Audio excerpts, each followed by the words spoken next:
Mission Impossible Dead Reckoning Part 1 just hit cinemas around the world this past weekend. Let's break down this massive box office and critical hit.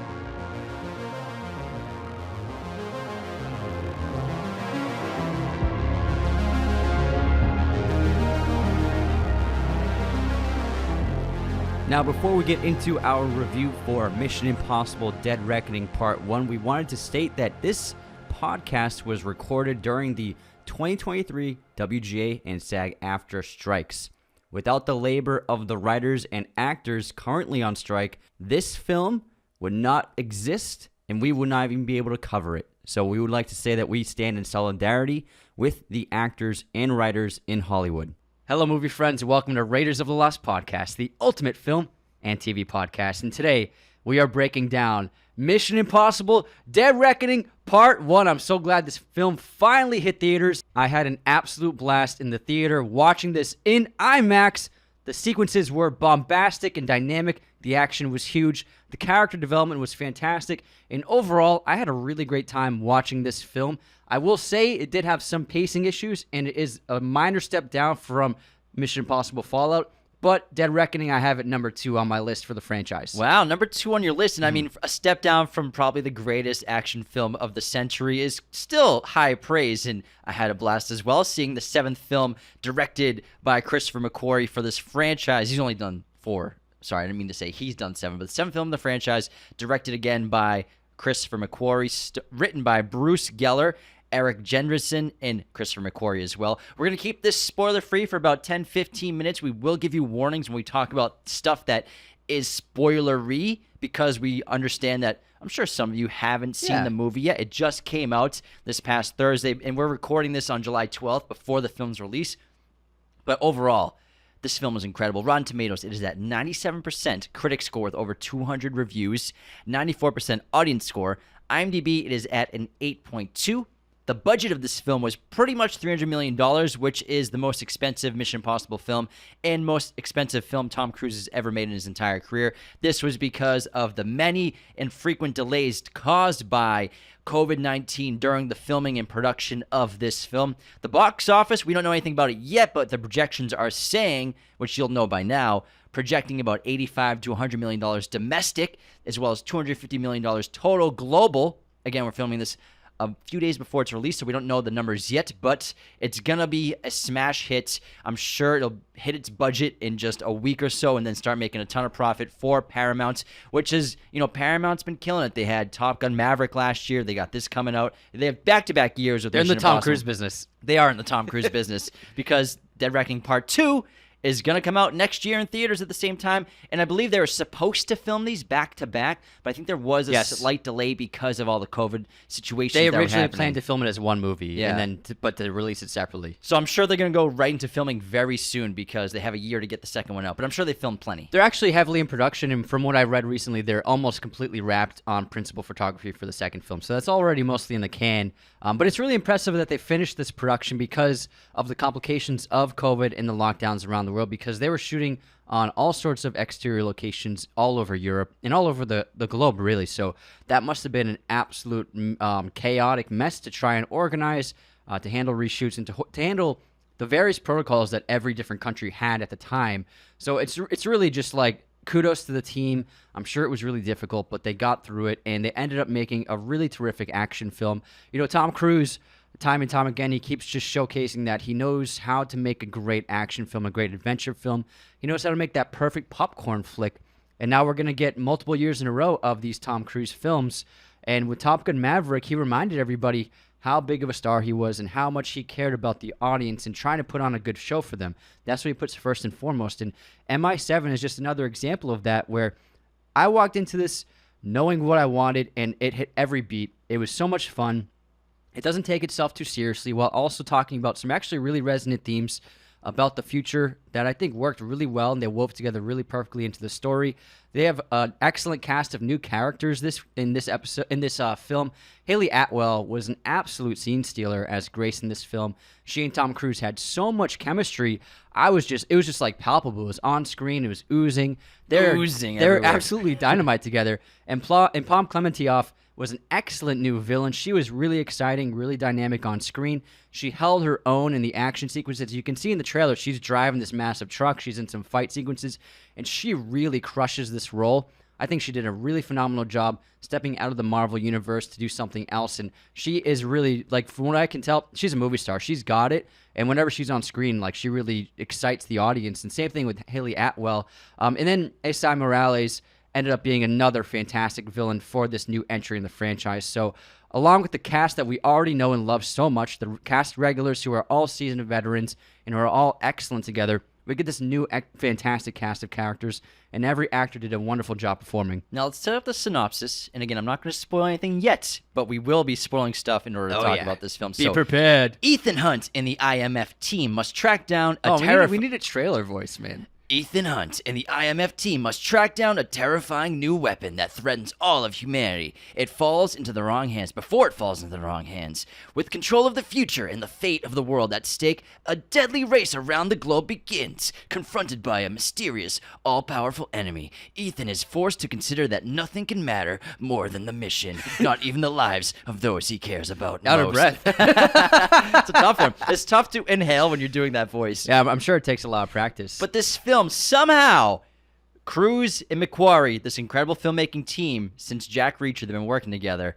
Somehow they figured out how to up the stakes and up the ante, up the action, and up the stunts from Mission Impossible Fallout. So many ups from Mission Impossible Fallout, Ghost Protocol, Rogue Nation. We saw some death-defying, incredible sequences in all those films. Fallout, I didn't think they could top it, but then obviously we have so many sequences that we know about if you haven't seen the movie, like jumping off the cliff and parachuting.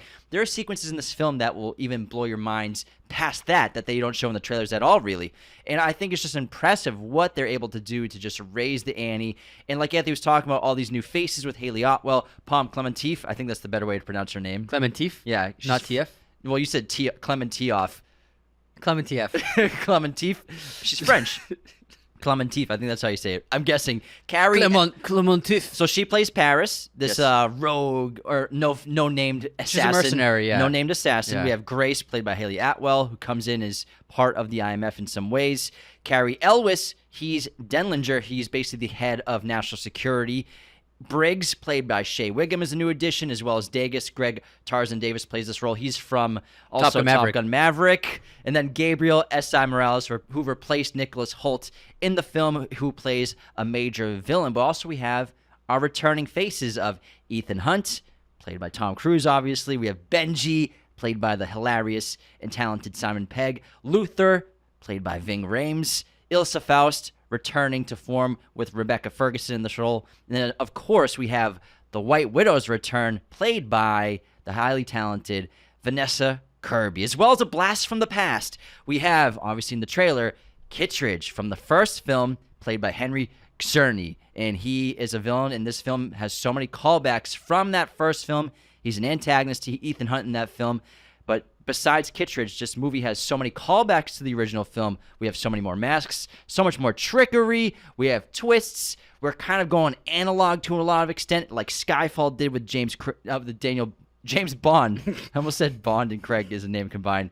And then lots of humor infused. And this, I think, might be the most fun Mission Impossible movie yet. The humor worked. It was really fun because it just like the Fallout. Fallout was when they started poking fun at themselves with, Cavill saying, guys, just wear rubber masks. That's the thing, right? If you choose to accept. Like, they were teasing it. And then in this film, they upped the comedy on that. They were just poking fun at the franchise and how kind of ridiculous it can be. And it really worked. Like, you have Shea Wiggum's character just constantly, like, pulling people's cheeks to see if they're wearing a mask. And the joke worked every time. It was very funny. And then I love, like you said, the callbacks. We get the train sequence. We get a lot of close Dutch angles between Kittredge and Ethan Hunt in this film, very reminiscent of their restaurant scene in the first film. So I like how they've embraced the past, embraced the roots that got them to this point, while also just expanding the scope, expanding the universe, and really delivering on the promise of giving us more without sacrificing quality or depth of character and story, because the story is very good. I will say I put it below Fallout because it does have some pacing issues. It is a bit slow of a first act, and there is quite a lot of exposition in the first act, a little more than I think they needed. They could have, I think, trimmed. They could have turned. There's one big scene. They could have cut it down about 2.5, I would say. So it does have some pacing issues, but once the movie gets rolling after the first act, it is just nonstop propulsive, really fantastic storytelling, so much fun, and just pure escapism. But I will just say, Fallout, it has just absolutely perfect, precise pacing, and there isn't like an ounce of fat that doesn't need to be there. So for me, Fallout seems to be like too perfect of a movie for them to maybe even be able to top. But that's not saying that Dead Reckoning Part 1 was not absolutely fantastic, because I thought it was. I think I know what you're talking about, which I want to get to in a minute. So I want to say one more thing before we start getting into spoiler territory. How many miles did Tom Cruise sprint while making this movie? I've never seen him run so much in my life, and every time I was so excited about it. It looked terrific. It was a lot, yeah. So many great sequences, but he is sprinting his fucking ass off in this movie. Like every scene, he's like, well, running. he didn't have a broken leg this time. It's true, yeah. last time, I'm sure shatter his tibia halfway through production. It limited him last time. But man, he is running like crazy in this movie, and I loved every second of it. But how about now? We're gonna give you all a warning, big spoiler alert warning. If you haven't seen the movie, highly recommend checking it out. Obviously, in IMAX, the best way to experience this film in particular. It's made for that big ass screen and that bump and sound system. Because now we're going to get into some spoiler territory, and I think I want to go back to what you were saying with the pacing problems. I felt the pacing issue as well. I think it has more to do with this being you're talking about the opening sequence, the submarine. No. Oh, no. I'm talking about the second sequence, the office sequence. Gotcha. The submarine sequence, I loved the opening sequence. I thought it was fantastic. Okay, but the first act, I agree, was a little slow start, especially after the submarine sequence, which the submarine sequence, the whole time, it's a Russian submarine, but everyone's speaking English with the Russian accents. I think it would have been better if they were speaking Russian with English subtitles. I think that or wherever you are. Yeah, Everywhere All at Once showed that audiences are ready to watch big movies like this with different languages being spoken and reading the captions. I do think it would have worked better as well, but I still thought that sequence was really well done and just surprising, and it was an excellent setup for the stakes, because eventually we learn that ultimately the main antagonist of the story, yes, it is Gabriel, but it's mostly the technology which he is using, which is this new AI system that has become self-aware and is extremely powerful and is wreaking havoc upon the world systems of technology and poses an immense threat to the entire globe. So I thought that it was a wonderful new villain to put into the story, very timely, very relevant. And on top of that, they did an excellent job portraying artificial intelligence, whether it be using AI to create someone's voice and make someone, like when the AI used Benji's voice to trick Ethan in Venice, or when the AI was erasing Gabriel live from security footage all over the airport. And also AI technology that we have, different countries, in terms of facial recognition technology. So the use of technology and AI, most notably, was really impressive, really well done, and really it was real world believability. And I'm sure that going forward, the story is going to get more complex and more intense. But I thought that the AI technology was an excellent villain. But the scene I'm talking about is the next scene after the submarine in the office setting, and we have a bunch of heads of departments discussing, filling us in on what's going on, what these keys are, basically giving us all the exposition we need to know. This is called the community. Okay, the community. So first of all, we need that exposition. It's a great setup, but I think it was a little overly long. They could have simplified it, but also it gets a little cheesy when it's like one person says one line, then another person says another line. It's like too often people were taking turns speaking. You know what I mean? Yeah, I get it. It was like a paragraph,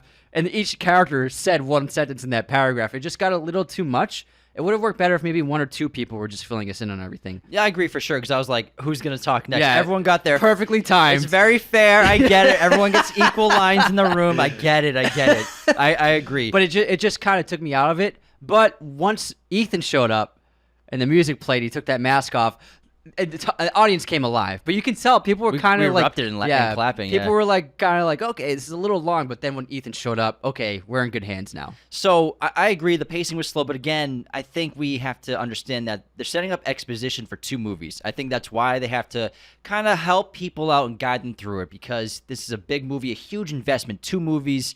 You got to get people prepared. You got to get them invested in the second film.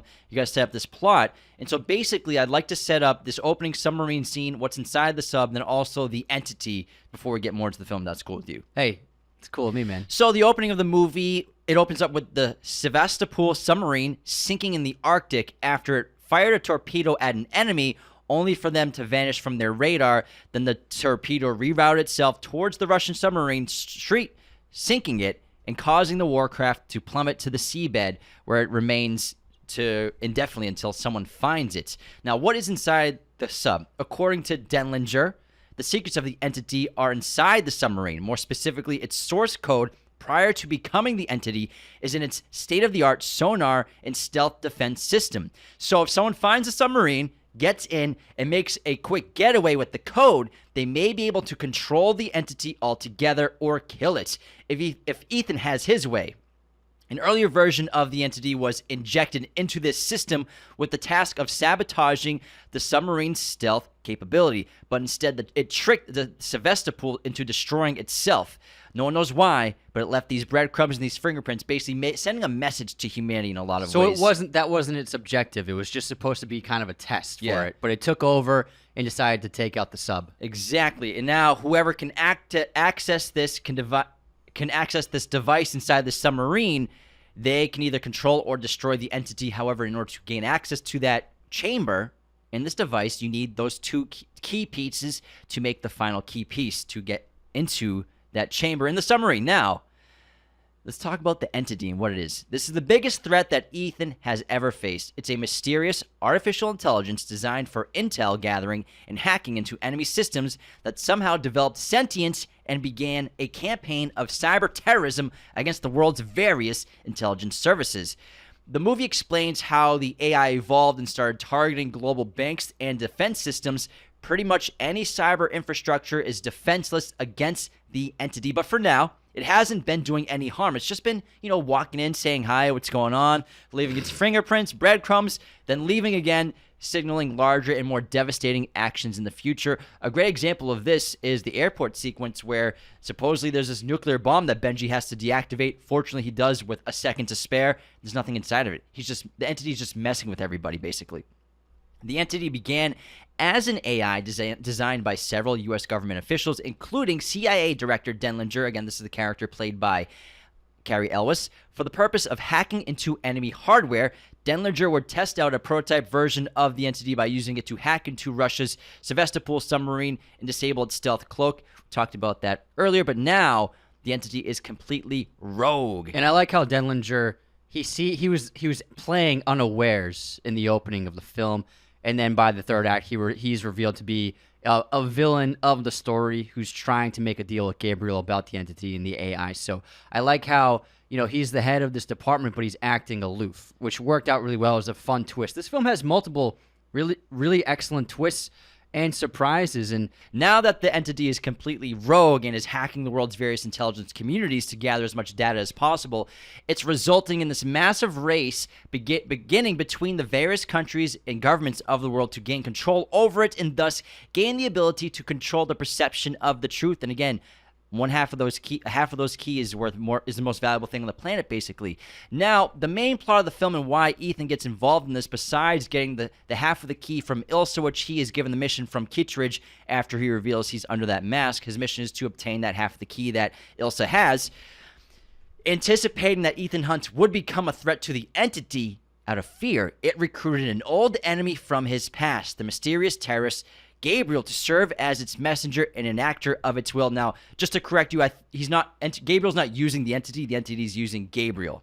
The entity tasked Gabriel with obtaining the 2 keys to the locked chamber on board the Sevastopol before the IMF or any other faction could claim them. And basically, it is obviously the greatest entity in the world at hacking, precise calculations, image and data manipulation, as well as impersonation. Now, back to you, pal. Now I'm done talking about the Entity. 12 hours Well, later. I want to give everyone a plot No, setup. I'm just teasing you. I'm just teasing. Once he gets reading everyone, it's just like...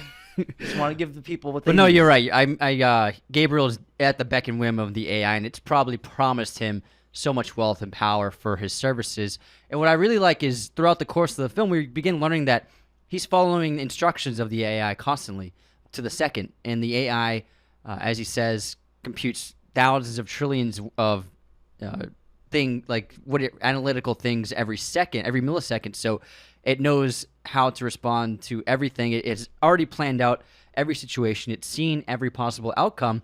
So it's able to put Gabriel on this constant path of where to turn, what to do next, where to look, when to jump off the train precisely to land safely on that truck bed. And so I think we're going to see more of that in the second film of Gabriel following the instructions perfectly timed by the AI for every movement and every decision that he makes. While he's still and the AI are still trying to figure out human dynamics, and the unexpected can still happen. Ethan Hunt, I think, is a representation of the unexpected. I mean, what's more unexpected than him crashing through the fucking train after you're skydiving? So, to a certain extent, Ethan is that wrench in the engine, that cog in the machine that's preventing the AI and Gabriel from achieving their goal.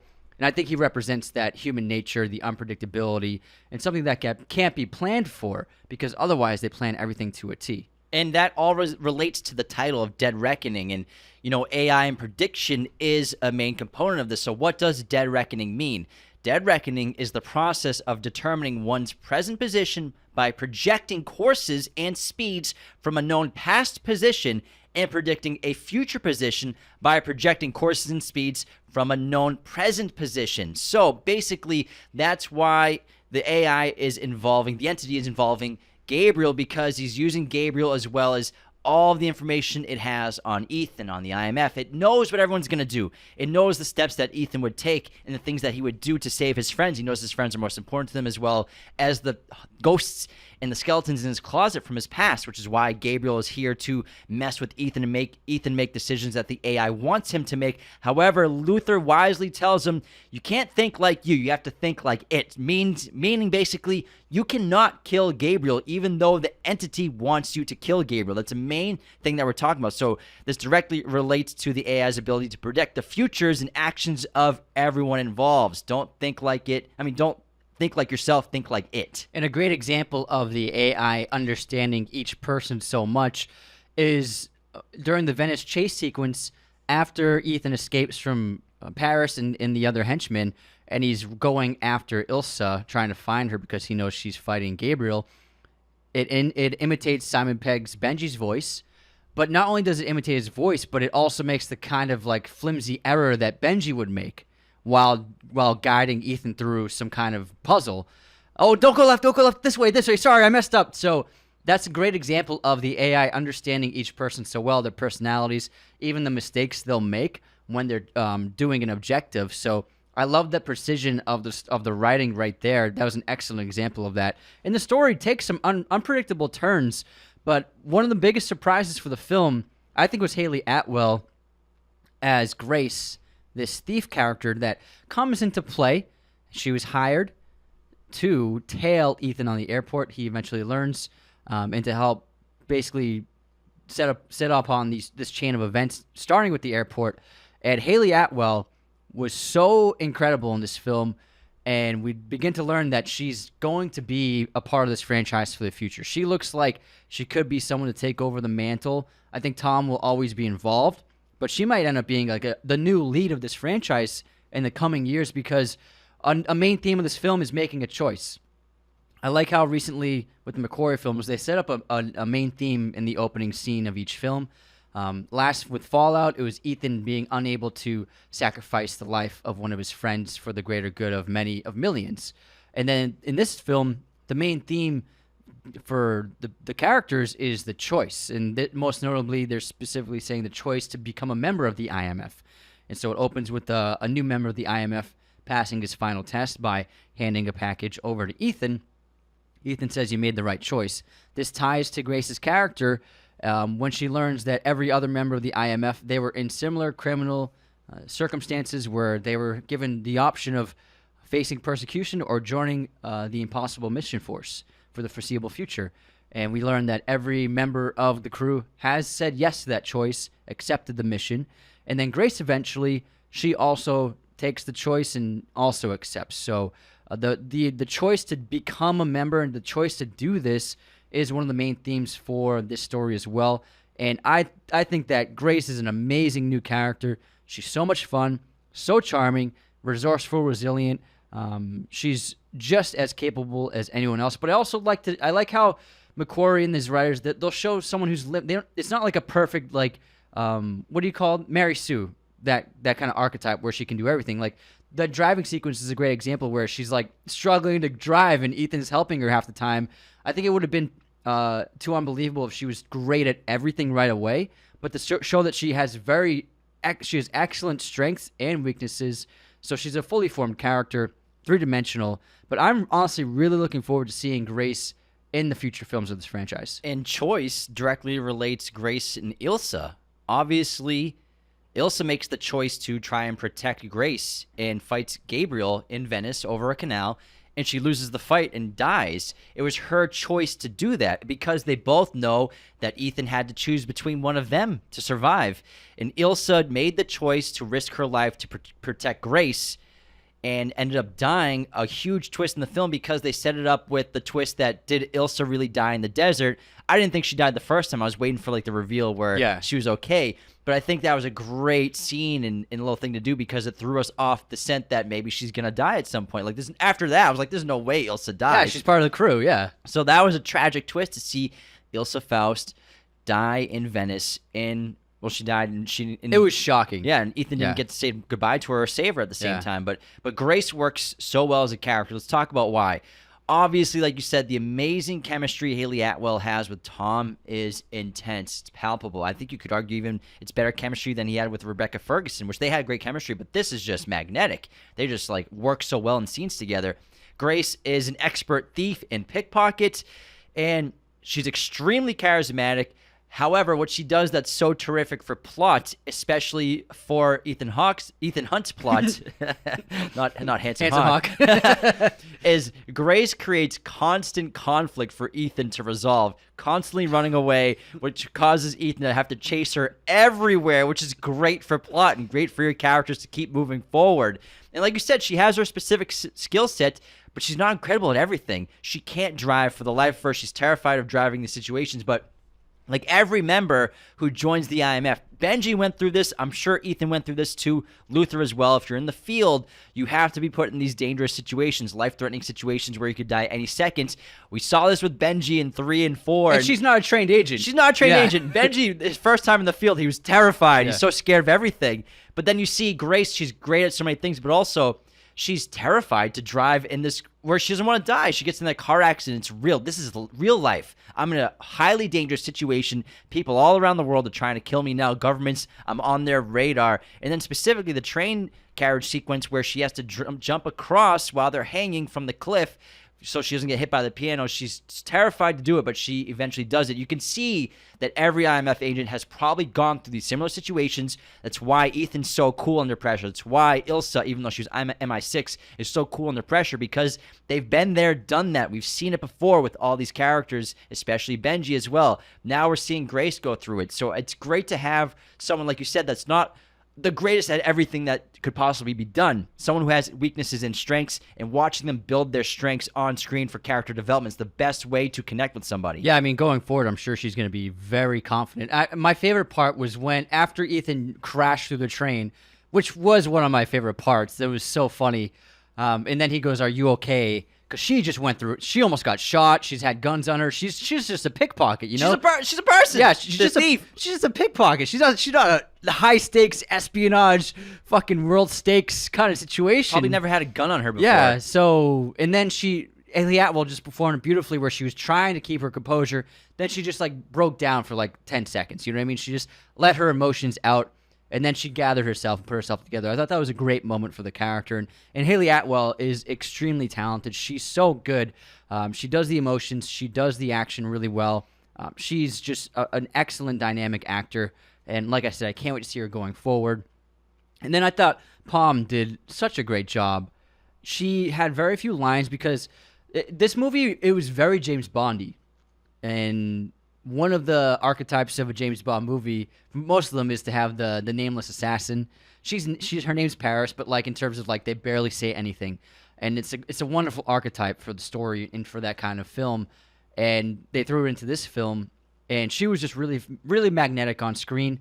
I liked the style. They gave her a lot of personality. She's wearing this wild makeup in Venice. She's wearing really eclectic outfits, so it's not like the typical kind of mercenary we see on screen. But then also, once she's in a situation, she dominates it, whether it be car chases, whether it be gunfighting, whether it be hand-to-hand combat. She was so capable, such a fearsome member of this crew of mercenaries that whenever she was on screen, you're like, she's going to fuck someone up. And I really loved it. She was like one of my favorite parts of the film by far. And she was also hired by the entity just like Gabriel. However, as the entity predicted and Gabriel was told, she was going to betray them at some point, and she does when she saves Ethan, because Ethan spares her life in that great Venice alley fight, which is awesome. And I can't wait to get to all these sequences. But, I think this is a character that will survive this movie. I think she's going to live because she ends ambiguous where Degas finds a pulse, and even though she has that knife wound, she didn't pull it out. She didn't pull it out. Incredible when she saves Ethan and Grace together of hanging from that train sequence, which I can't wait to talk about as well. But before we get to intermission, I want to talk about stunts. Now, Christopher McQuarrie was quoted saying, "The challenge normally when you're shooting an action movie is that you're always trying to hide the fact that it's a stuntman and not an actor. However, in Mission Impossible, it's the opposite. You're trying to show that it's Tom and not a stuntman." Somehow, they upped the ante. I mean, a list of my favorite Tom stunts in this movie. Of course, everyone else is doing some great stunt work. Haley Atwell, off the chain, like terrific stuff, as well as a lot of other characters. Palm, terrific too. But Tom's stunts include that horse chase sequence in the desert, which was excellent. Not just chasing on horseback, but also having the horse laying down and standing upright while on the horse's back. That's not easy to do. But if you have a horse that can lay down and stand up and train it to do that, you are making bank in Hollywood. I will tell you that. They're doing it a lot. It's not easy to train a horse to do that. Now, also, we have the incredible Rome motorcycle chase, as well as Tom driving the police car chase, as well as Tom driving the Fiat one-handed chase, which is, I can't wait to talk about that a little more in depth, which is exceptional. The club fight scene was great. We got a lot more hand-to-hand combat, which I'm really liking seeing Ethan do. We didn't get a ton of it the first 4 Mission Impossible movies, but 6 and 7, we're getting elbows and fists like crazy with Ethan Hunt. That great jump over that club railing was excellent. Oh, too. yeah, that was yeah. like 15 feet probably. Yeah. That dirt biking, not just the jump, but getting to the top of the mountain, he is cruising all over this place. And then obviously riding the dirt bike off the cliff, which led into a base jump to get away from the cliff safely to then parachute. Absolutely insane. And the train fight sequence on top of the train. And some of the first photos ever released of behind the scenes on set were photos of Tom Cruise and S.I. Morales on top of that train really fighting, and there was like passing trains and people waving at them. Like they were really doing that. Train clips. Especially after just watching a movie with the train sequence, Indiana Jones 5, that was all CGI and blue screen. It was so refreshing to see this, and you can really tell the difference. Absolutely. And then the train cliff sequence was, oh my God, sensational. Absolutely sensational. Almost comical. The obstacle course. How crazy it was. And then the speeder parachuting at the end to basically cap off his incredible stunts. Yeah, just some sprinkles on this massive cake. It's a little salt bay right there. And I'm sure I left some out, but those were kind of like the main ones I would say from the movie that were so incredible to watch. And so much running. There's so much, not just running, sprinting. He is sprinting his ass off in this movie. He is. It's fantastic. But I really loved that desert sequence. That was awesome. It was really unexpected. It was some great gunfighting sequences that we hadn't really seen too much, like that close quarters, trying to clear rooms and buildings. And it was really propulsive, really well done. I love the location of these buildings, these small structures and houses, and sand has just overfilled them, because I've seen them in those kinds of images and photos of like National Geographic and stuff. I feel like the team behind these movies, they'll pull from so many sources and be like, what if we do a sequence here? How can we make that work? And they weave it into the story and write it in a certain way where they can make it make sense. And I really love that sequence. Now, and obviously John Wick did the desert sequence as well.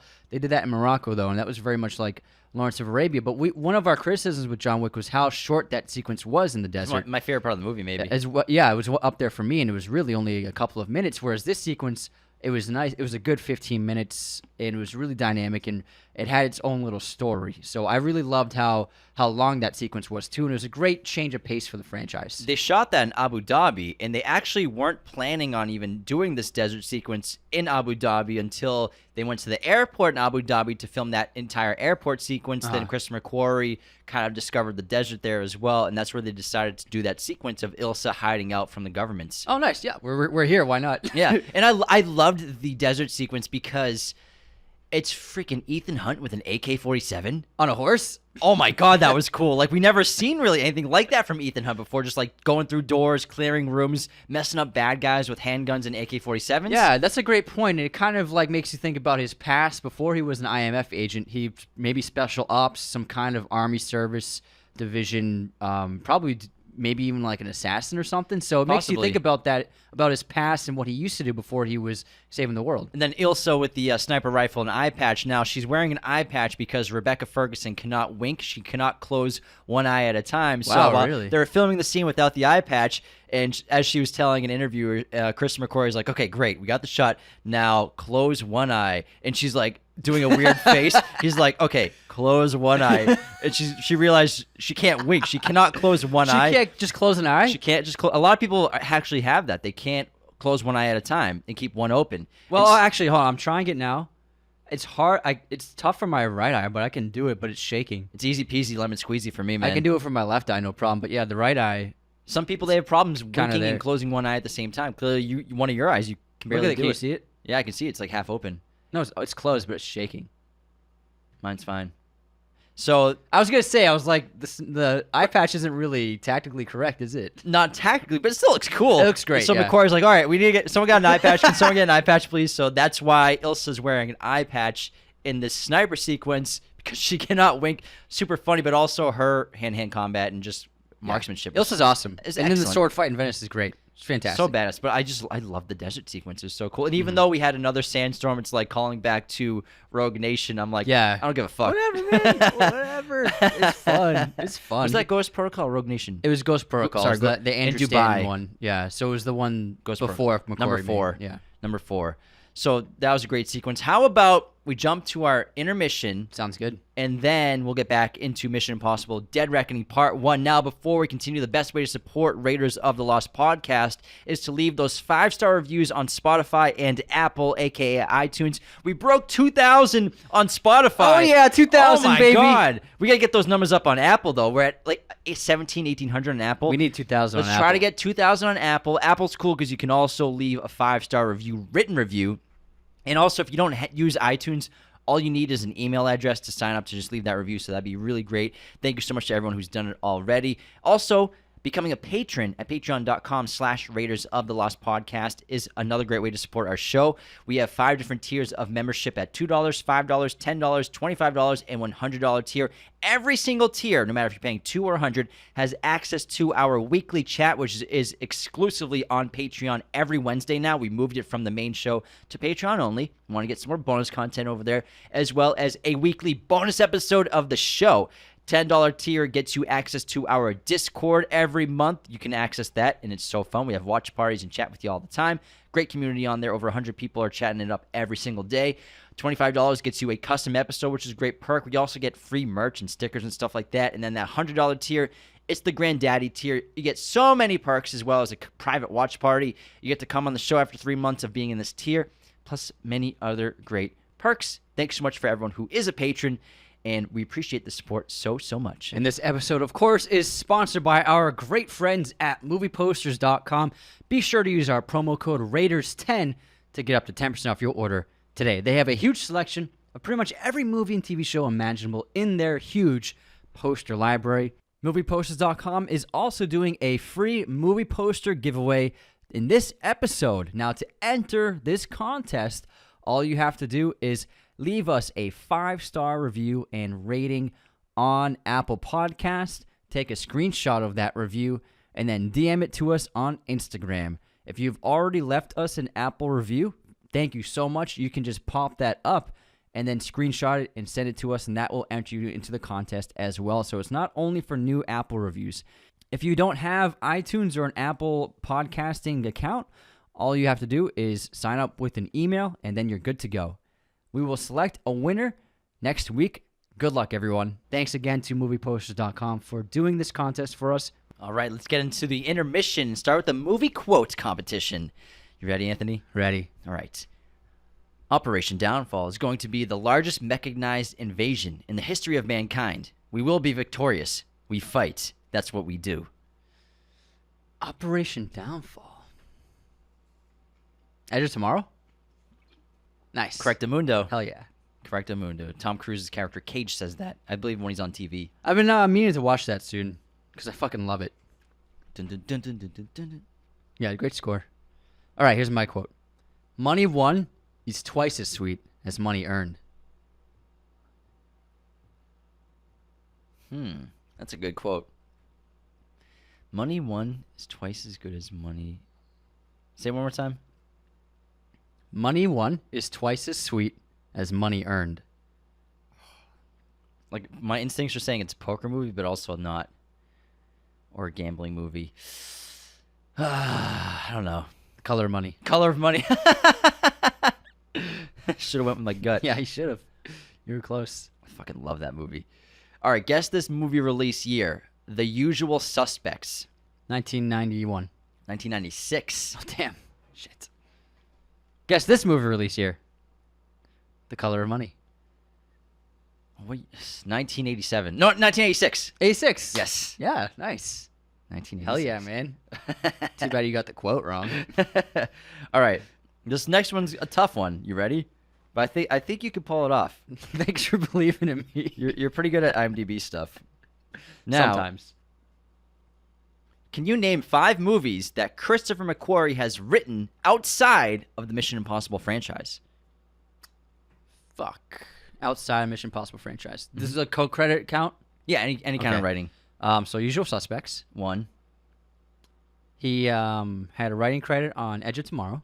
2, He had writing credit on Top Gun Maverick. 3, Jack Reacher. 4. There's a bunch in the 90s too. I just can't fucking think of them. No, it is not. No? Just The Usual Suspects. Yeah, then he did a couple TV shows. Oh, okay. Hold on, let me sec. Let me rack my brain real quick. One second.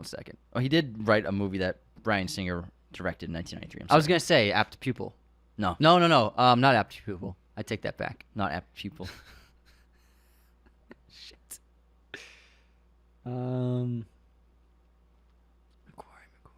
McQuarrie. There's still like 5. It's crazy. He's got a lot of credits. Yeah. Well, he's a screenwriter first, so. I'll give you another Tom Cruise movie. All right, it's American Made then. Nope. Oh no, it's not American Made. I take that back. Fuck. 2 other Tom Cruise movies. It's the other actually. Jack Reacher movie. Co-credit. No. Fuck.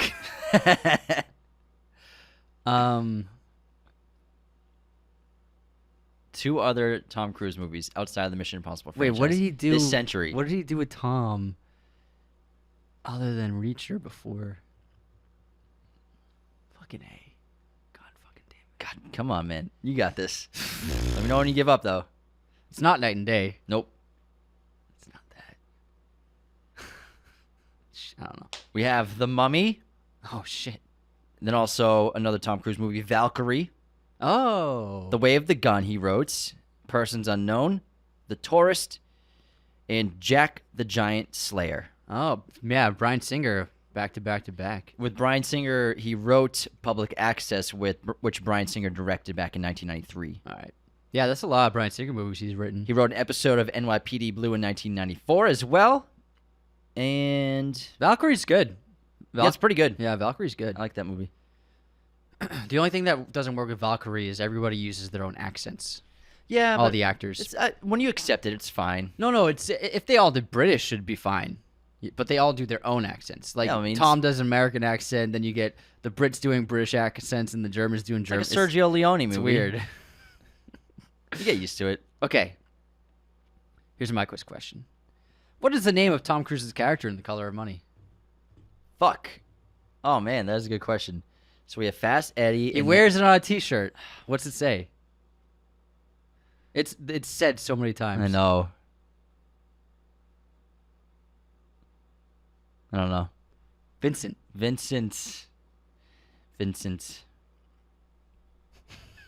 All right. Do we have any Raider haters? We got some Raider haters. Haters of the Lost Podcast. So, all right, we got. This is a good one. Ready?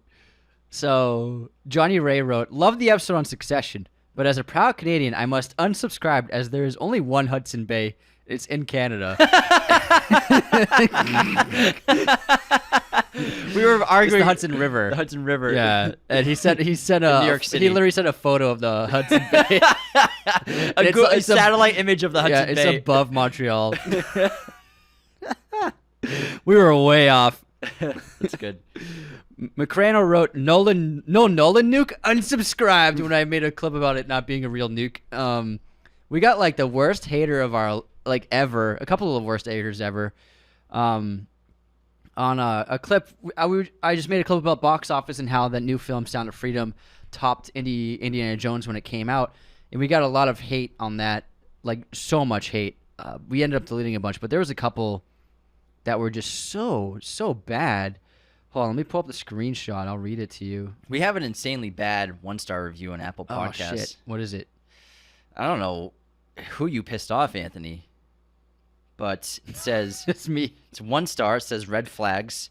I thought it was your typical rewatch pod at first, but it doesn't take long to realize they're racist, sexist pigs.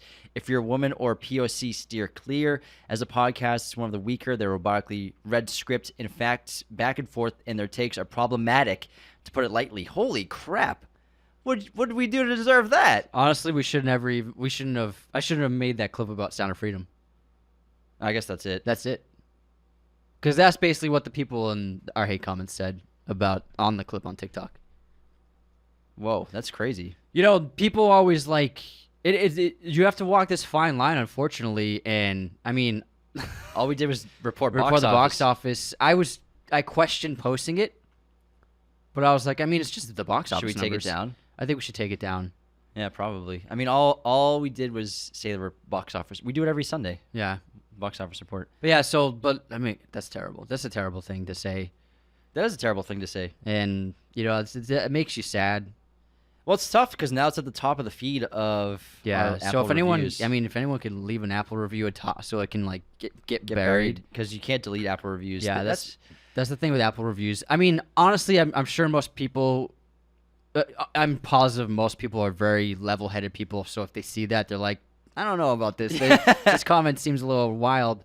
But the problem is we have no idea who that is, so we can't block them. We can't ever prevent them from commenting again or leaving another bad review. So unfortunately, that's the way it is. This is why there are things that we don't cover and don't even talk about because there are people out there that can't handle it, and we get that kind of response. So it's very sad, and it's tough to be called things like that on the internet. It is. It stinks, especially when you can't rebuttal and you can't. you have no You don't know power. who they are. You can't respond Yeah. with a review. You don't know who they are, where they are. You don't know why they said it, and because we do a really good job of having a very clean show, we just want to enjoy and entertain you and talk. All we do is talk about movies. Yeah. Sorry that some other people make movies that you don't like. I don't know. I didn't even know what that movie was until we were talking about it at the box office. Same. So I mean, it exists. Sorry. I'm gonna take that video down. Yeah, probably take Before it it down gets before worse. it gets worse. But if anyone could leave us an Apple review where you write something nice to get that down, because we can't get rid of that. It's just it sucks being called things like that. It's very disheartening. It's very Especially because it's our living. yeah. It's our living. But I mean, I think we pride ourselves in trying to be, as good people as we can, and as decent human beings as possible. But to think that people look at you and still say that about you, it's really it can be difficult to deal with. But we have so many 5-star reviews that people write incredible things. So Help us get that thing bumped down Yeah, so that let's it's bury just that off thing. the feed. Jesus Christ. Oh my God. Fucking internet, man. Oh man, the internet. All right, let's what a bummer. let's. I just saw it just now as I pulled up the reviews. Damn. How about I read a 5-star review? That's nice. That'd be nice. From Dawson Kimball, amazing movie podcast. A really good movie podcast. You can really tell they love movies. Give amazing movie information. Always a pleasure to listen to. But there is surely only one. No way there's two people. So unsubscribe. You saw right through it. It is only one. Thanks, Dawson, for the review and the kind words. Appreciate it. At least someone else knows that Anthony's a clone. Oh, Laura. Anyways, what do you got for our streaming recommendation this week? I just watched Gladiator last night. Nice. It's on Amazon Prime, so get on that. That's great. I watched Amélie last night, actually, which it's not for free anywhere, but I still recommend checking it out. It's one of my favorite French films. Mm-hmm. It's very much a fairy tale, love story, whimsical, magical adventure, incredible character. Aw. I love it. It's on Max. Sorry, Gladiator's on Max. Gladiators on Max. That's right. Shall we get back into Mission Impossible? Let's do it. Now, actually, I can tie I choose to accept. something that you were just talking about before entering the intermission, where you talked about Ethan's past. What was he before he was an IMF agent? We don't know, but we're getting a little tease of the past with Gabriel. Gabriel's somebody who knew. Somebody who was a part of, we can assume, a mission where someone close to Ethan died. This obviously had to have happened before the events of the first film, Mission Impossible.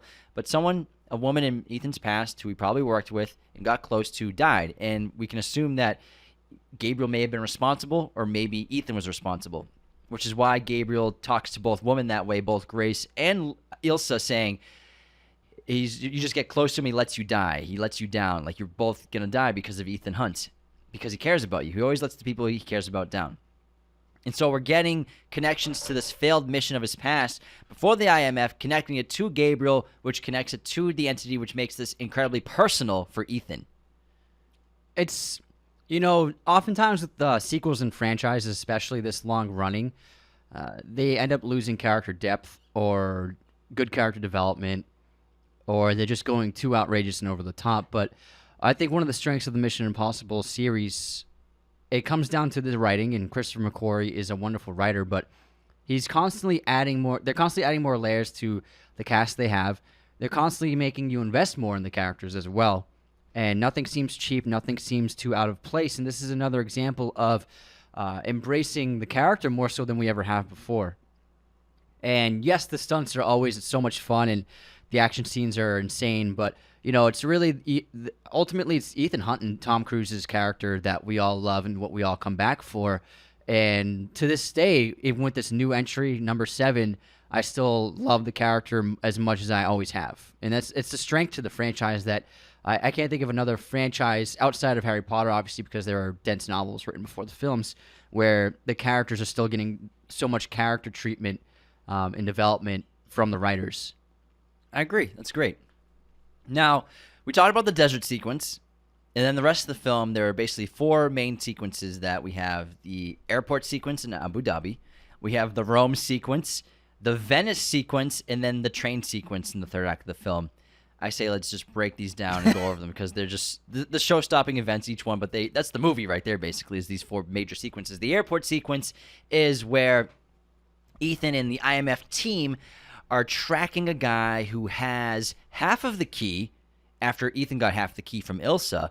And what their goal is, not just to obtain that other half of the key, but they're trying to find out who the buyer is, where the buyer is located, as well as what the key unlocks. So they are basically going to try to give the guy the full key, go through with purchasing the key from them, and then they're able to track that guy wherever he goes to find the source, as well as the mystery of what it unlocks. But the airport sequence is great because they're being followed, but also Luther is protecting him on security feeds by basically doing what the entity does to Gabriel, kind of making Ethan invisible to an extent, whereas in real time, the entity is able to erase Gabriel's existence from security feeds and everything, basically making him a living ghost in a lot of ways because everything's so digital. Yeah, it was so well done, and I love the augmented reality. We forgot to mention is also used really well with the sunglasses, and augmented reality is becoming a part of our lives as well. And so there's so many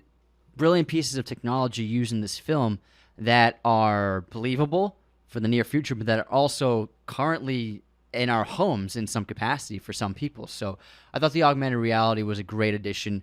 And the airport sequence, even though it's lacking on action, doesn't mean it's not exciting and very thrilling and suspenseful. And then obviously we get Haley Atwell's Grace character involved, and she just adds so much fun and charisma to the sequence.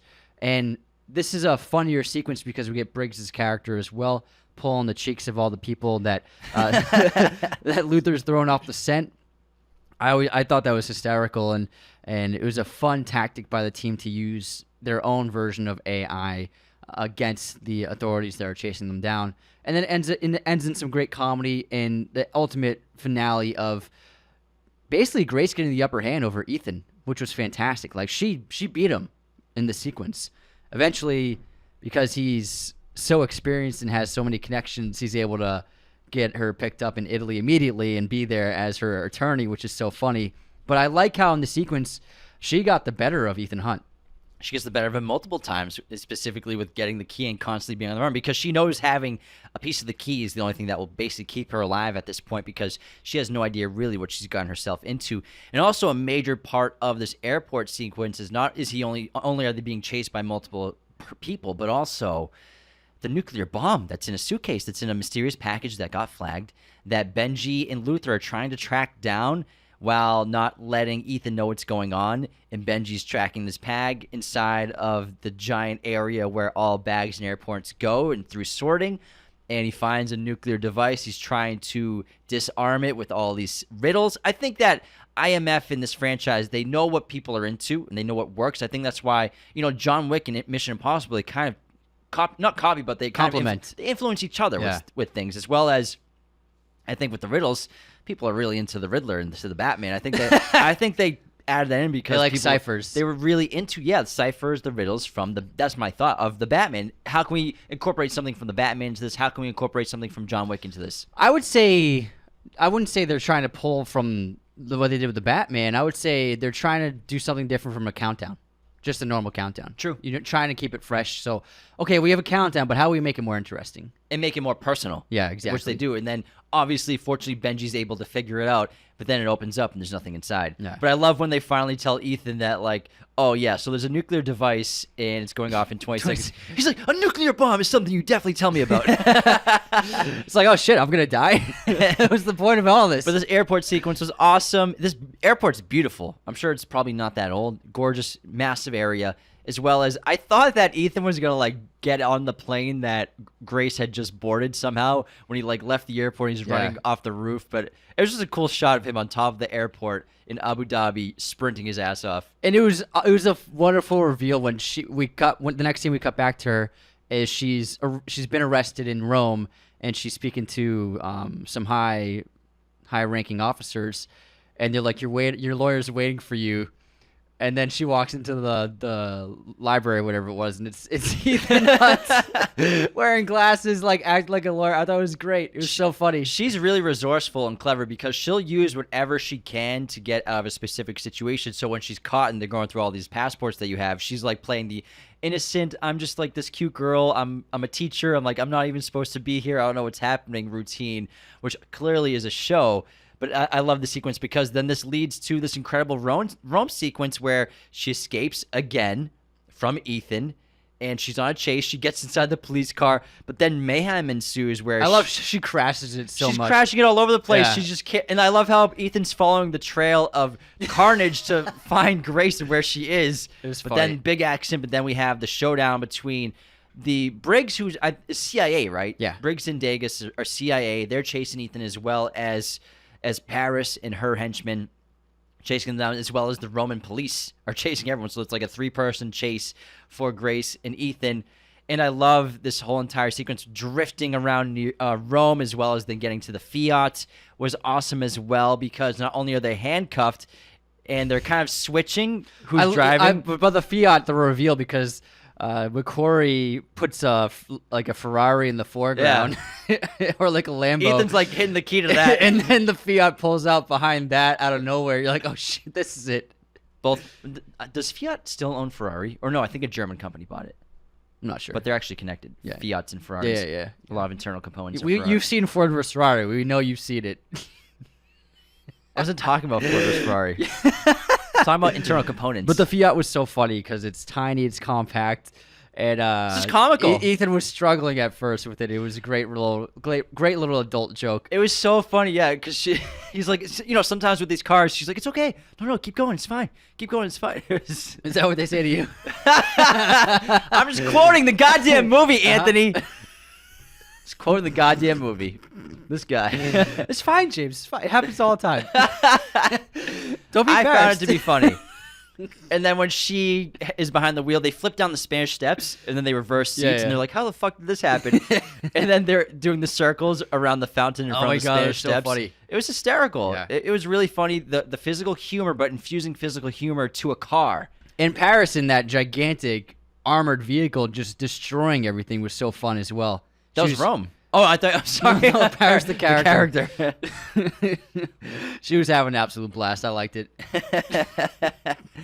Yeah, the Rome sequence was awesome, and then It was especially after watching Fast X and it was just CGI Rome and ridiculousness. there's plenty of real Rome, but they made Rome look bad. But there was just so much fun. It was great. Yeah, and I mean, it's not easy to drift and drive a car, especially when you're one-handed handcuffed to somebody, especially on these old cobblestone streets.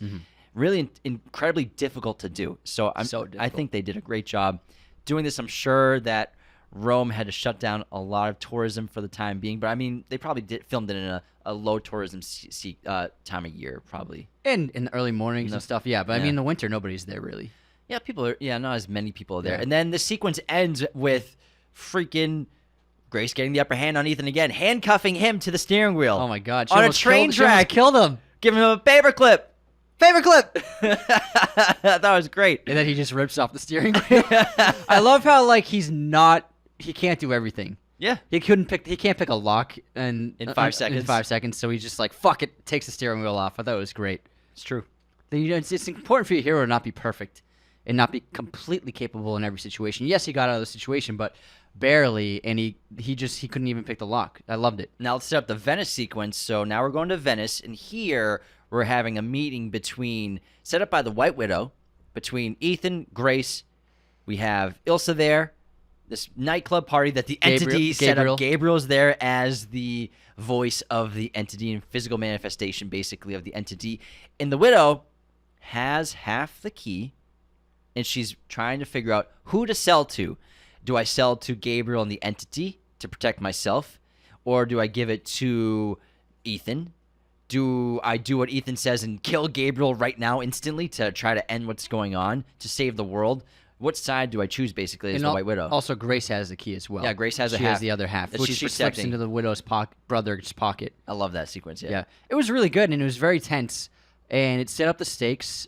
Vanessa Kirby did a wonderful job. Vanessa Kirby, second half of this movie, has a lot to do, and she's basically playing two roles at the third act of the film when she's playing Grace, impersonating her. So It's like Bellatrix in Deathly yeah, Hallows exactly. with Hermione. So Vanessa Kirby, I like how she had a lot more to do in this film, and because she's really a fantastic, talented actress. So I think the more screen time they can give her, the better. The brown contacts look great because Haley Atwell has brown eyes. Grace has brown eyes. So when she's Alana, she obviously has the brown eyes with that meeting with Kittredge. So I think it was a great job. And then you can really see she's so talented that she's literally a different person inside of this person, as well as being a different person as well. So many persons and persons. She did a great job getting on the mannerisms of Haley Atwell, I think. I think so too. Yeah. So, and then the Venice sequence has multiple great chases in this nightclub. Great fight sequence. Gabriel gets away eventually. But Gabriel says the key's going to be brought to me. It already the AI already predicted it.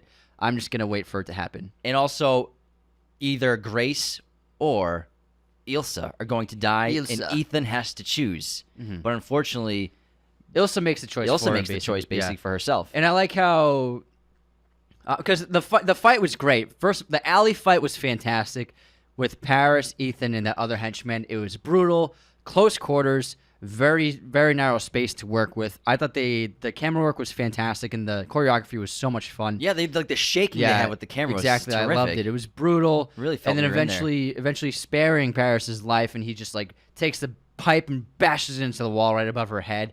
I love that. And then also Ilsa versus Gabriel over the canal was really fantastic. I loved she just pulls out the sword. I was like, this is fucking badass. And then her death was so unexpected. But as she started losing the fight, I'm like, oh, she's dead. I was like, she's gonna die. And Gabriel does eventually kill her. It was very emotional, and Ethan not being able to save her.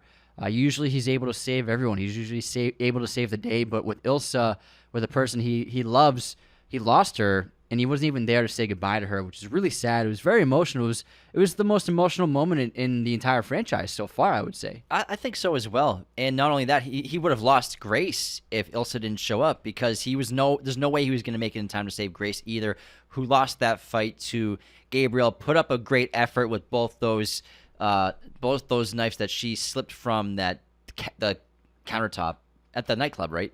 Yeah, she grabbed them from the bar. Those two counter. the switchblades, yeah. They're just chilling. Whose switchblades were they? Were Gabriel's. Gabriel's? Those are his weapons of choice. That's He right. likes the two blades. Those things are huge.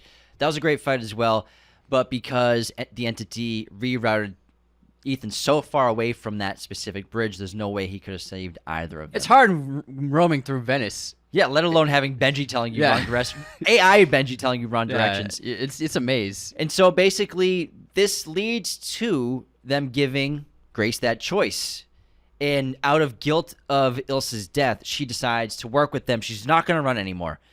And that was such a tragic and traumatic sequence, and she feels guilty for Ilsa's death that she chose. But Luther explains to her, like, she chose that. You didn't make her do it. She chose to fight Gabriel. So the line, it's a really great line. She says, Grace says she's dead because of me, and Luther says, no, you're alive because of her. And she made that choice. It was a great line. So now she's going to join. Hesitantly, she's going to join. And I love they do like the sequence where they have the mask being made of Alana. And then I love when they do this in Mission Impossible. Like, this is going to be the plan. It's going to be great. You're going to do this. You're going to do that. Then it cuts back to Grace like, what the fuck are you talking about? We're going to do what? Yeah, like they do the whole thing, and he jumps off the train successfully. I'm going to need a little more details here. And Simon Pegg's like, those always just get in the way. Those are important. It harkens back to the bathroom fight when Cavill's character is like, Chance, or he's like, Faith. He's like, you want to take Faith or whatever, and she's like, you're new. It's very Edgar Wright. Yeah, it is. Yeah, That kind of sequence. It's Yeah, a lot of fun. I Like agree. a little fake foreshadow of how everything could go right, but never does. Mm-hmm. But Grace is game. She's gonna impersonate Alana to go to this deal with the buyer, who ends up being Kittredge from the CIA, to get the keys from Alana for $100 million. some big cheddar. But the kicker is the mask-making machine malfunctions while they're making Alana's brother's mask for Ethan, so she has to go by herself on this train to impersonate Alana and take her out and then impersonate her afterwards, while Ethan has to somehow figure out a way to get on the Orient Express, which is going who knows how many miles per hour on this train track in the middle of nowhere. It's kilometers per hour. Kilometers out per there, okay? hour. Somehow get on this train, which they coordinate and figure out a way to do it. However, Gabriel has sped the train up. He's eliminated any ability to stop the train, so he misses his rendezvous point to gain access to jumping on the train, and they have to figure out what to do. It was supposed to slow down at a long turn, but just kept going faster. So I love when Ethan's like, I missed the train. And she's like, how? He's like, I don't know, I missed it. And Benji's like, I'm under a lot of pressure here. Yeah. So I love how Benji's just like telling him to reroute, and Ethan's like, when am I going to start going downhill? He's like, oh, you'll go down. Eventually, he gets to the top of the cliff, and he's like, you want me to do what? He's like, you got a parachute. Just figure it out. He's like, what do you expect me to do? He's like, relax, I'm under a lot of pressure here right now. And it cuts to Ethan at the top of the cliff, and Benji's in a self-driving car. So funny. So funny. This is, I think, the funniest MI. It had some really great humor, absolutely. Benji was hysterical as always in it. So many great lines. But he has to figure it out. He jumps off this goddamn cliff. And then eventually we learn that Grace, at first she decides, oh, I can make a play and put the money into my bank account, the $100 million, and I can also make a deal with the CIA to protect me. But then she makes the moral choice and declines the money and decides to forego the deal and to just give the key into the right hands without taking the money. So she makes the moral choice, showcasing that she deserves to be part of this crew, and she has the moral fiber to be a member of the IMF, which I think is important. And she tricks Kittredge into thinking he has the keys. Yeah. and then pickpockets him and then leaves the compartments. Now, going back to the jump, this was maybe my favorite moment of the film, something I've been anticipating for like a year to see ever since those set photos came out last year of him jumping off this massive ramp, parachuting, free falling, who knows how high. And they set it up so well, the anticipation of him driving uphill for like a 5-minute sequence, cross-cutting with the train, what's happening there. And then when he finally did it and he was riding and jumps off the cliff on the bike, the entire theater was so dead silent. I've never felt an entire massive room of people hold their breath at the same time, but everyone held their breath. It was so silent. You could hear a pin drop. And I loved how they went no music, just a little wind here and there. So silent. And it was long. It was incredible. It was yeah, like, he dropped for a good 7 seconds he was dropping. It was insane. And then obviously cutting to him free falling, base jumping, basically get away from the mountain to safely open up the parachute. And I love how they don't show him afterwards until crashing into the window to save Grace. That was the first thing they filmed. Was it really? Yeah. I saw an interview. He said that's the first shot we did because we were like, hey, if I'm going to die, at least we don't have to waste making a movie after I die. And if I survive, we can make the movie. That's pretty funny. That's pretty logically like the right thing then to you have do. to waste everybody's money and time if you're dead. Paramount was probably like, can you do like the most dangerous thing first before we spend $200 million? But And they also did it 6 or 7 times too. I think they did it 7 times. The he said. jump. Yeah, 7 times. Insane. I think honestly, I think my favorite part was when he crashed through the train. It was so great because in my head, so Grace is under gunpoint, and then She's about to get shot. she's about to get shot, and I was like, in my head, I was like, imagine if Ethan just crashed through the window, and then he did, and I was like, oh my god, that's amazing. Because you're like, where's Ethan? Is he gonna come from the roof? Is he gonna land on top and like come through? But the he made roof the somewhere? he promised her he would be there. I Yeah. was like, he's gonna show up right now. He's gonna fucking burst through. It was fucking fantastic. But I love how he doesn't even know what part of the train he's Yeah. in. He doesn't even know. He's that like, he's where oh my am god, I? it's Grace. Are you okay? What did I just do? It was so funny because they also weren't showing him traveling to the train. You know what I mean? Yeah. They once he Exactly. got the shoot up, we never showed him again. That shot was awesome. Yeah. When he pulled the parachute and Tom just went flying Up in this the air. Real in-camera shot. Oh That my was- God. That was freaking awesome, dude. Insane. That was so cool. Fucking wild. And then this train sequence where Ethan has to go get the key from Gabriel on top of the train, and eventually does. We learn later on after he defeats Gabriel. Gabriel thinks he has the key, but he swapped out that lighter, whatever that thing was called, that piece of technology, and Gabriel falls back into that trunk thinking he's won. And then Ethan tells the guys that like this train's gonna crash if you don't listen to me and do everything I say. Basically the opposite of what Kittredge said. Now he tasks Grace with trying to stop the train. And she's like, how am I supposed to do that? You'll figure it out. You'll figure it out. Again, like, you must be new. Hey, kudos to Grace. This is her first IMF mission. She sticks it out. She tries to do it, but she can't. She gets there, and Gabriel has sabotaged the train beyond repair. And basically, once Ethan gets up there, they figure out they have to they release the engine compartment up front, and so that goes first. But then eventually, the train compartments start to fall over the cliff, and them traveling through 5 compartments? Yeah, I think 5. Yeah, to get to safety. the kitchen one was the best. It was nuts, The dude. grease on the floor of the food, it was so well done. And, actually building all those sets, you can tell it's actually built. It's not just like CGI backgrounds. Obviously, the cliff drop that's not really behind them, but like they built all those compartments, and having the actors really hanging there, it just looked fantastic. And I loved this like fun obstacle course of this train that's just falling slowly and slowly. And then it gets to the point where they actually fail and they don't make it. But then luckily a hand is reached out just in time by Paris and she saves them. It was really intense. I love how long it was. It felt Yeah. like it was like 12 minutes. No music, all sound design. It was incredible. Yeah. And what I also loved about it is it reminded me of Snowpiercer, where we're seeing the different like social Yeah. classes of the hierarchies of wealth in these train compartments, with the engine room up front, and then the kitchens, and then the wealthiest people are at the front of the train, this like very formal First place. class. We have a grand Yeah. piano and everything. So I think they did a great job showcasing that Oh, as the well. piano, when the piano dropped, oh my God. That was intense. We talked about that earlier. But this train sequence of traveling through the compartments while hanging from a cliff, it was intense because I think the best movie that's done that as well, and they did it in Jurassic Park 3, right? where they're hanging from the train. Lost World? The Lost World, I believe. Train sequence. I don't know. Yeah, there's a train that's like hanging. I can't remember. I think it's Jurassic Park 2 or 1. I think it's 2 or 3. I think it's the third one. I can't remember. And then the Goldblum one? yeah. That's number 2. With the daughter, they're inside the train. They have to get through. Okay, I think They I have to remember. go I think through I like remember. they have to go through like 2 compartments. I think they have to go up one. Yeah, I think it's refreshing my memory. So this isn't the first time we've seen dangling train compartments that people have to travel Such up. a trope. Classic trope. But to do it What do they do in Speed? in Speed? It's What's the bus. It's a bus. No, nothing happened like that in Speed. There's something else I'm thinking There's a of. few other movies I can't think of right now where there are train compartments that you have to travel up while vertically hanging, but to do it like 5 compartments, never seen anything like this before. But also just going through the kitchen.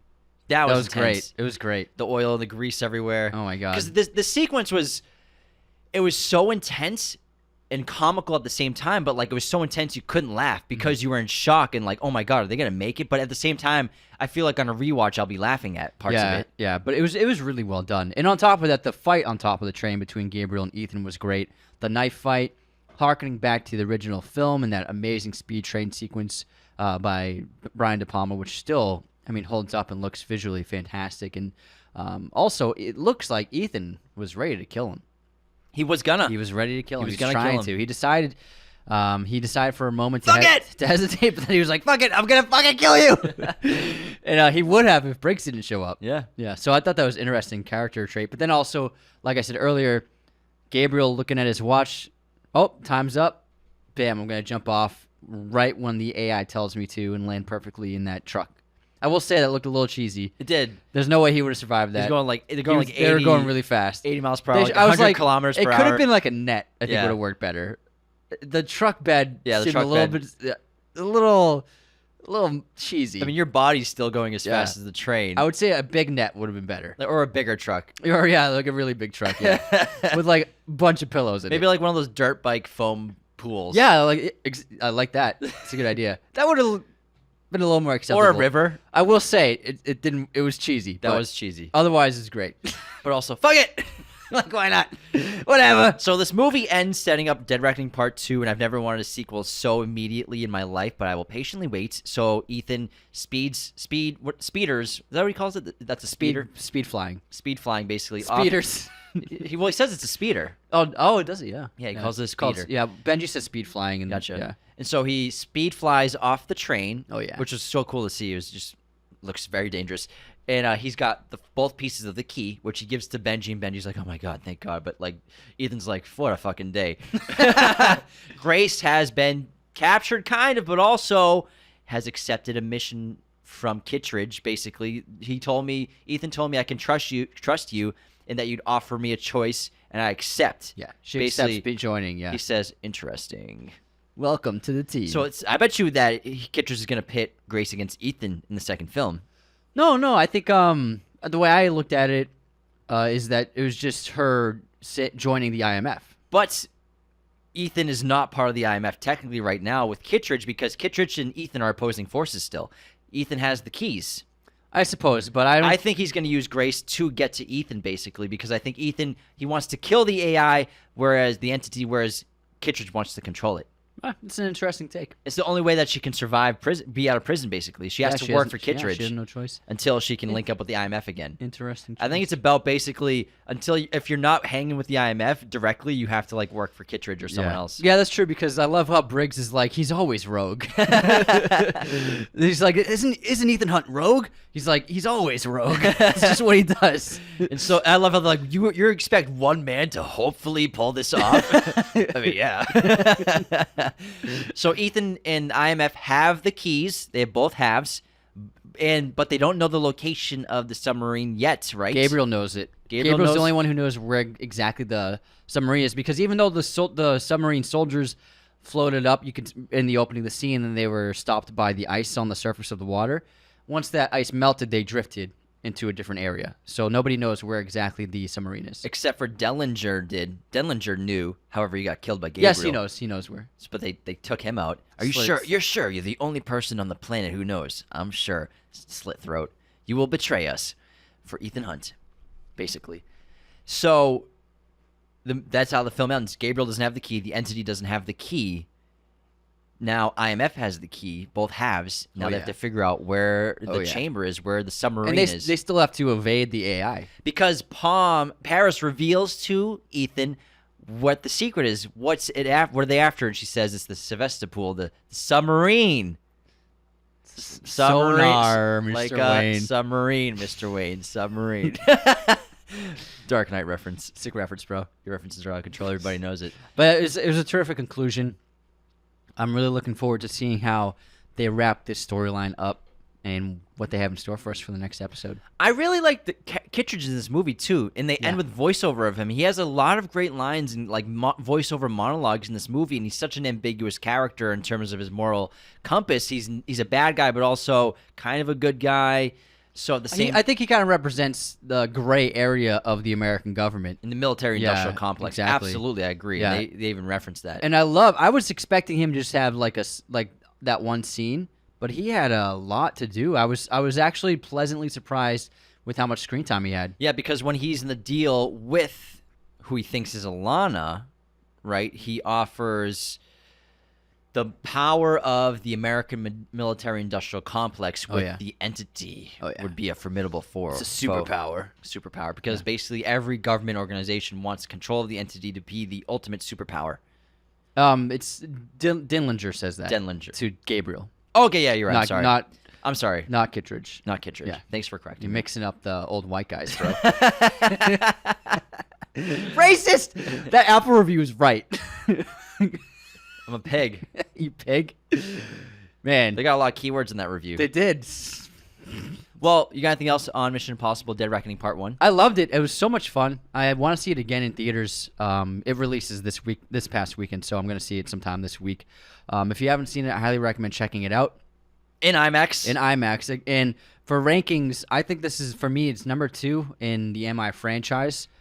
Because I really like the story, but also it did have, like I said, the pacing issues. I think that Mission Impossible Fallout is so perfect that it might not ever be topped by the franchise. It might be. It's like the Empire Strikes Back of the franchise. It's just you're never gonna do better than that. But this is still a wonderful entry. It was so much fun. I can't wait to revisit the franchise when the next film comes out. Yeah, I still am figuring out my ranking. I know everyone wants to know. I have Fallout number 1 too. I mean, I don't know how you could possibly top that movie. Even though the stunts and the action sequences are bigger in this movie, I still think it's just a perfect movie. I do think the helicopter sequence in Fallout is okay, and the Halo jump. Yeah, the impressive. helicopter sequence is awesome. Yeah. But that movie overall, just like a story, I think is just so airtight. Like you said, the pacing's terrific. Everything about that movie is perfect. This movie was exceptional. You know, it's my favorite of the year so far, 2023. I don't know if that will change when I see Oppenheimer. We'll find out in a week or so. But if I was ranking Mission Impossible movies right now, I'd put Fallout number 1. I might put the original number 2. I still love that movie, and I still think it's underappreciated. And oh yeah, I love it. It's number 3. it's overhated. And it's at the bottom of a lot of people, near the bottom of a lot of people's That's lists. ridiculous. I still think Mission Impossible, the original, is so special. So the top 3 for me is Fallout, then maybe number 2, but if not, probably Dead Reckoning Part 1. But also, I mean, Rogue Nation is excellent. Ghost Protocol is excellent. Awesome, yeah. They're all really good. Even number 2, you know, it has its moments, and I love some Hong Kong action as well. So, But dude, that final fight scene with all the slow mo. yeah, if you gotta put one at the bottom of the list, ridiculous. it's Mission Impossible 2. And Tom's doing like literal kung fu kicks. So right now, if I was ranking them right now, I'd probably do Fallout, Mission Impossible, then Dead Reckoning Part 1, then Ghost Protocol, Rogue Nation, Mission Impossible 3, Mission Impossible 2. So my ranking would be, it would be Fallout, Dead Reckoning, number 1, Rogue Nation, Ghost Protocol, number 3, and then number 2. Pretty close. Pretty, Yeah. yeah. That damn That's a number. great That list. damn number 2. All right, everybody. That hair. He does have the best hair in that movie, though. It's pretty good hair. It's pretty good hair. He's got a great tan too. Yeah. Also, besides Tom, Uh-huh. Ving Rhames is the only other character to appear in every single Mission Impossible movie True. as Luther. Fact. Simon Pegg didn't come in until number 3. Uh-huh. Fact check true. Fact check true. And also, real quick, Luther, he's gone the third act of this movie because he has to take his hard drive, which has traces of the entity on it, to go to a secure location where the entity cannot track him to try to figure out some kind of coding or what he can do with the coding of the entity so that when they figure out what's inside that chamber, they can figure out how to destroy it. Yeah, so you're going to see him. We'll see him a lot more in the second film. Oh, yeah. Big Well, time. I cannot wait. I wanted 5 hours of this movie. It was fun. I was so disappointed when I realized it was ending, man. Yeah, I it was so fun. bummed. Yeah. And I think it worked really great as a part one. Oh, yeah, I think it agree. really did. We did have a little bit of an awkward theater experience because they played like 10 minutes of behind the scenes. Before the movie. And footage. And I had my eyes closed. Yeah, I was like, I want to watch the movie. They were showing like behind the scenes of the chase, behind the scenes of the jump, behind the scenes of the train. And I was like, we're literally about to watch this. What the fuck? They showed so much footage of the Rome chase, and I had my eyes closed and I was covering my ears. I I'm wasn't like, watching I'm most like, of it, why yeah. are you playing Can you this? just play the movie? For 10 minutes. It's not like we're not here to see the movie, right? Play it after, or just do interviews. Yeah. Show the interviews and behind the scenes. I don't want to Yeah. see the actual footage of the Rome chase. Same. I think they wanted to hammer home like we did this for real, but I was like, we know we're not. We That's why just we're want to here. watch the movie. That's why we're here. Do it after or something. Jeez Louise. But anyways, it was great. We saw a Anyways. movie for free. So. All right. And we got a free poster. First world problems. Yeah. Thank you so much to IMAX for the invite and the poster. It was an awesome experience. Sorry, play all the trailers you want. Yeah, it's fine. I'm actually Yeah, sorry. yeah. Anthony, quit complaining, man. They're crossing us off the email list right now. They unsubscribed. Delete. The entity is listening. Thanks so much for tuning in. This movie just raises the stakes of the Mission Impossible franchise to heights I didn't think it could reach, with a bigger and badder villain, the largest stakes for the franchise ever. Ethan Hunt's biggest challenge. It was so exciting to watch this movie. Cannot wait for the sequel. Definitely leave us a 5-star review. Help us get that bad rating off Apple nice and low in the feed. Appreciate you all so much for tuning in. Take care, everybody. And we are glad you accepted this mission. See you next time. This episode was executive produced by our chosen one patrons, Cody Moen, Andrew Hagan, Becca Keene, Benjamin Cook, Calvin Murphy Griggs, Nicholas Martin, Darian, Tyler McFly, and Sal Koching. Our chosen one patrons are our biggest supporters. Thank you so much. Thank you for watching Raiders of the Lost podcast. Be sure to hit that subscribe button, hit the like button as well, notifications for sure. Listen to the show on Apple Podcasts, Spotify, everywhere you can listen to podcasts, and be sure to check out this other content we have on our YouTube channel.